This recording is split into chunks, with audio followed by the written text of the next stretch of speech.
I got back at my homophobic father by pretending to have a boyfriend and bringing him over for Christmas dinner.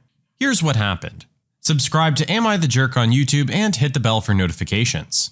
Ever since I can remember, I've been completely and utterly under the thumb of my father. All of us have been. Us being me, my younger brother, little sister, and my mother. My father is a raging jerk. A male chauvinist, over-the-top macho type of guy. And growing up, I've always been the victim of his dislike, because I didn't really fit in with his image of the ideal son. I was, for lack of a better word, a bit of a girly boy growing up. I wanted nothing more than to dance and frolic around in dresses. When I was 4 or 5, my mother had this big box of dress-up clothes. She brought it down from the attic and I immediately picked out the prettiest, frilliest, golden-colored dress I could find. I pranced around in it and declared myself a princess, and that I was now a girl. This went on for a few months, but strictly during the day when my father was away at work. I watched ballet videos with my mother, a soft-spoken and open-minded woman who worked part-time as a social worker in those days. I was happy, careless. My father was and is an authoritarian figure. He had himself legally emancipated at an early age just so he could join the army ahead of time.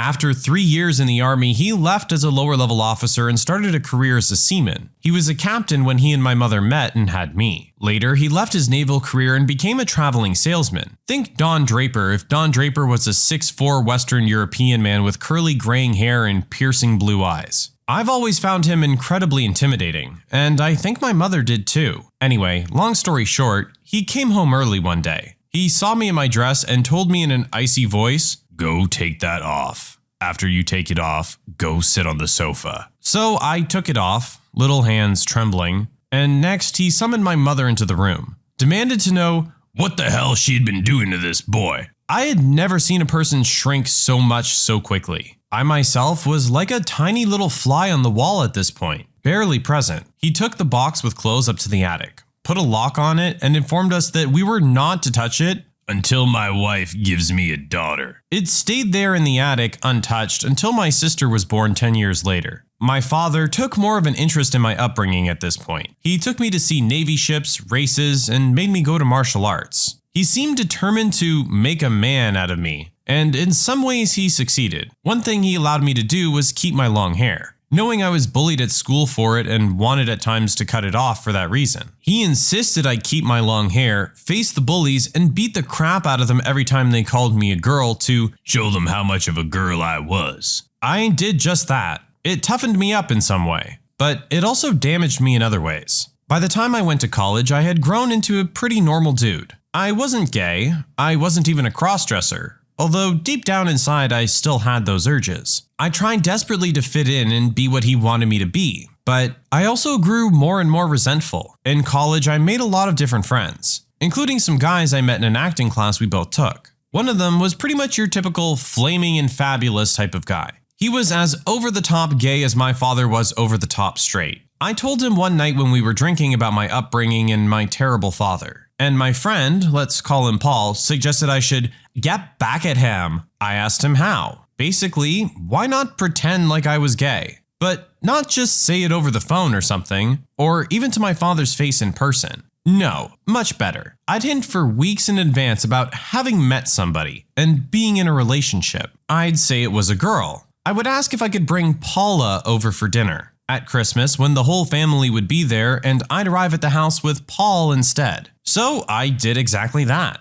I went to the house at Christmas, dressed to the nines. I told my father and mother that Paula was caught up, but she's about to come. I'll just open the door. So I sat down with my family. Cousins, uncles, aunts, my grandparents, all just as conservative as my father. I waited for a while, heard the door and rushed to open it. Walked into the living room where everyone was gathered and introduced Paul, my boyfriend. I've never seen a room go so quiet. People literally gasped for air. My sister, brother, and mother looked both scared and amused, but everyone else was in shock. My father seething. He just completely lost it. Right in front of everyone. Veins bulging in his neck to the point where they looked like they were about to pop. He told me to leave. Ordered me, essentially. My grandparents urged him not to make a scene, but he made one. I replied calmly how he should do it. Call the police and explain the situation to them. I knew he never would. He knew some of the officers well. It wasn't a call he would be willing to make, and it wasn't a situation he was willing to explain. I called his bluff, and he just sank. Like, he shrank before my eyes. My mother and grandmother had to calm him down. He walked out of the room defeated. I just stood there not believing my own eyes. I finally felt free. Like, I didn't care anymore. He had scared me for so many years, terrified me, and now I could see him for the caricature he really was. It felt amazing. Paul and I stayed the whole evening. He played his part perfectly. He eventually managed to charm some of my aunts and even my grandmother, who told me unironically how glad she was that I found such a delightful man, and that he reminded me of her favorite TV character, Mr. Humphreys from Are You Being Served? My father later came back to the room, sat in the corner, and refused to meet my gaze. He drank too much whiskey. My mother kept talking to him in a hushed tone of voice, and he kept making a go-away gesture with his hand. I stayed away from home for a while. I've already explained to everyone how it had been a prank, how I had to make a point and get back at my father for how he had treated me. Pretty much everyone sympathized. I didn't lose anyone in my family over what happened, but my father lost a lot of respect in people's eyes, I feel. He was always in control of things. He always directed the scene, but now he doesn't anymore. I do my own thing. My sister does her own thing. He cannot order people around anymore, and I feel like a fool for ever letting him. I can now wear whatever the hell I want to wear, enjoy whatever hobbies I want to enjoy, and nothing changes. He threatened to disinherit me that night. He threatened a lot of things, but in the end, something inside him just broke. All of my relationships since have been with women, and I have since married and had my own children. My younger brother came out as gay eventually, but by that time my now aging father had mellowed down somewhat, and as he already had grandchildren and his legacy is thus secured, he didn't seem to mind too much. It helps that my brother is a muscular gym rat and that they can bond over sports,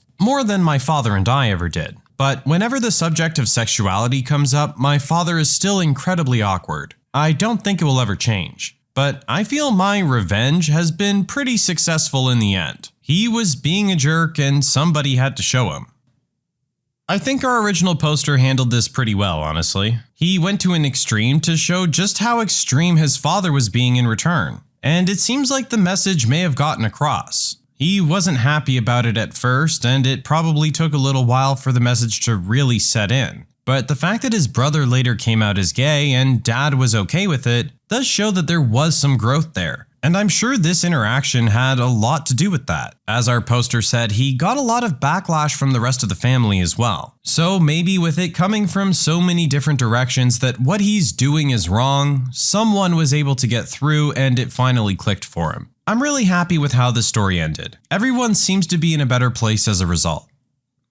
I locked myself and my newborn in the guest bedroom so that I could finally spend some time with her away from my wife. My daughter is 2 weeks old. I've barely held her since she was born. My wife constantly has her. When I do get to hold her, my wife just starts crying hysterically until I give her back. I asked her why, and she said she was anxious that something would happen to our daughter, and that's why she felt the need to hold her so close. No matter how much I tried to reassure her, she just wouldn't let up. I practically begged her to just let me hold her so that my wife could shower, eat, and care for herself. But nothing worked. I felt like I was losing precious bonding time with my daughter, so I did what I thought I had to do. My wife fell asleep on the sofa with our child. So I took her, went to the guest bedroom, and locked the door. My wife woke up shortly after, very upset that our daughter wasn't with her. She soon realized I was in the guest room and begged me to open the door. She was crying, kicking, and screaming. I didn't open it though and spent a good couple of hours with our daughter in there. Apparently, my wife had called her mom because I got a call from my mother-in-law cussing me out, saying how I shouldn't be taking a newborn from her postpartum mother and other things like that. My wife has been furious with me and won't speak. And I'm just so frustrated because I really just wanted to spend quality time with my child. But maybe that wasn't the way to do it. Am I the jerk?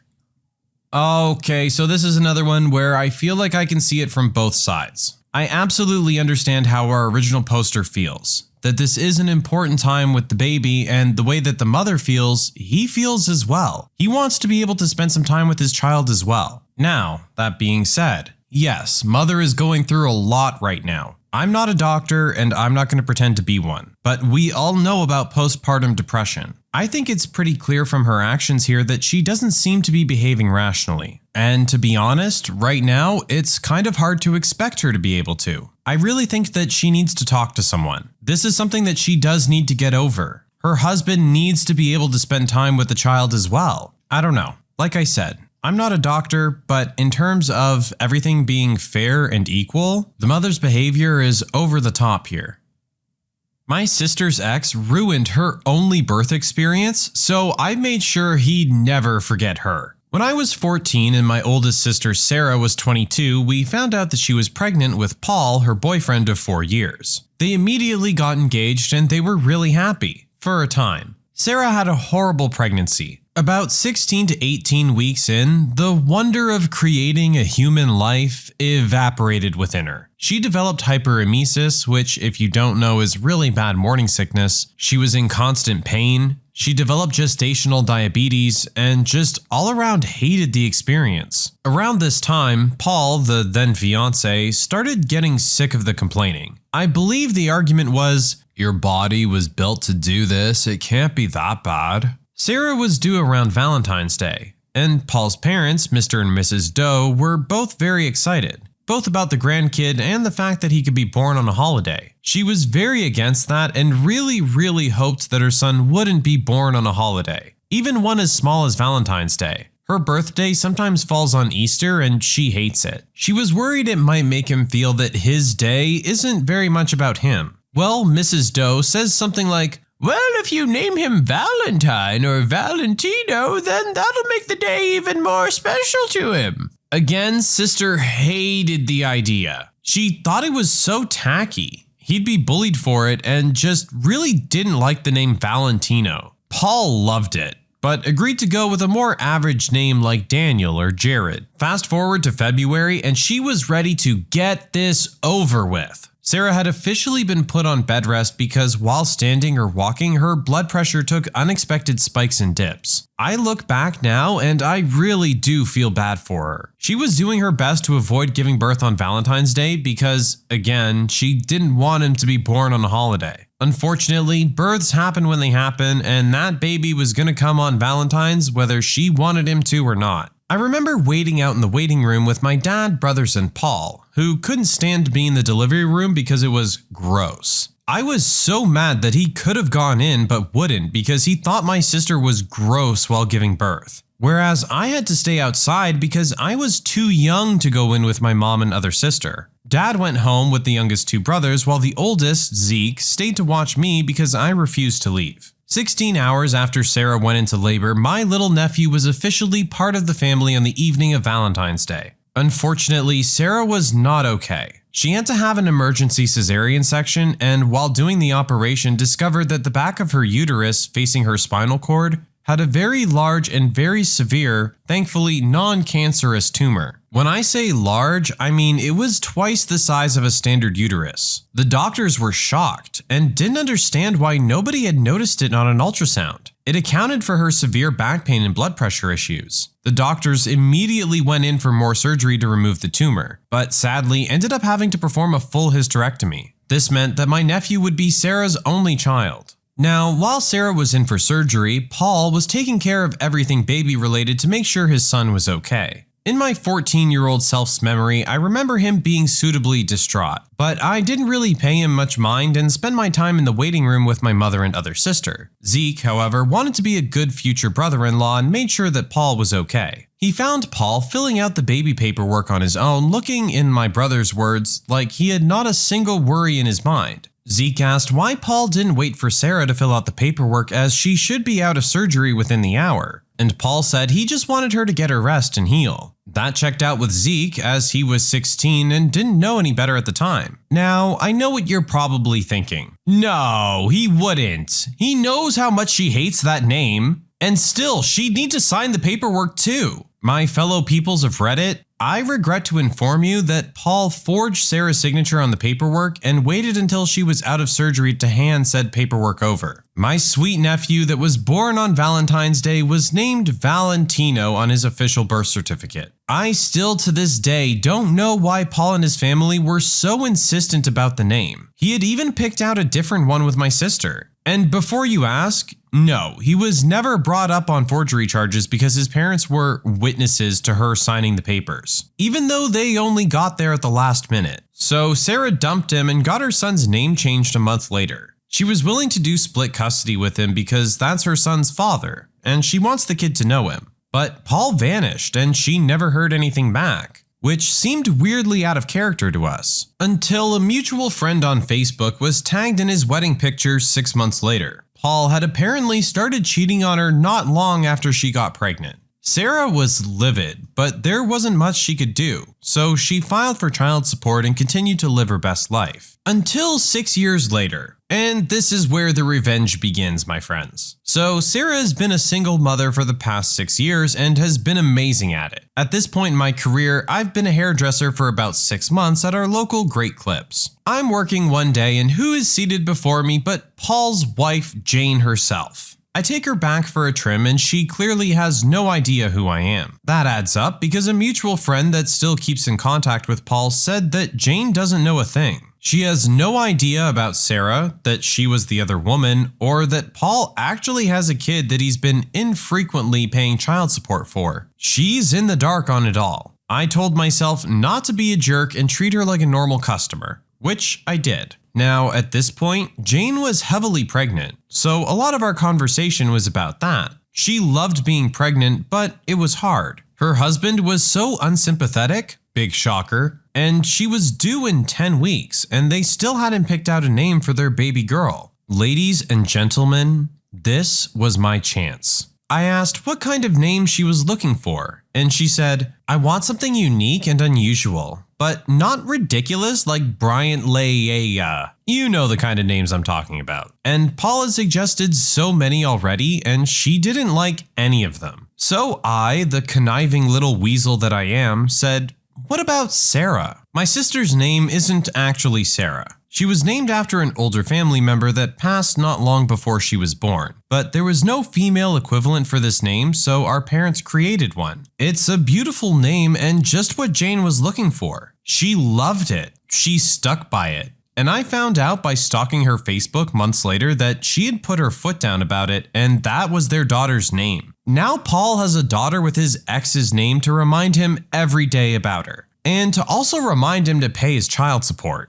Little nephew is 10 years old now with a new name and no contact with his biological father, though we do still sometimes call him Val as a family nickname. He likes it but doesn't want to bring it to school, so it's staying a family nickname. Sarah pretends to hate that we call him that, but in a joking way. As long as he likes it, she doesn't have a problem with it. And she's seeing a new guy who's really great and like a father to Val. But thank God she got rid of the other jerk.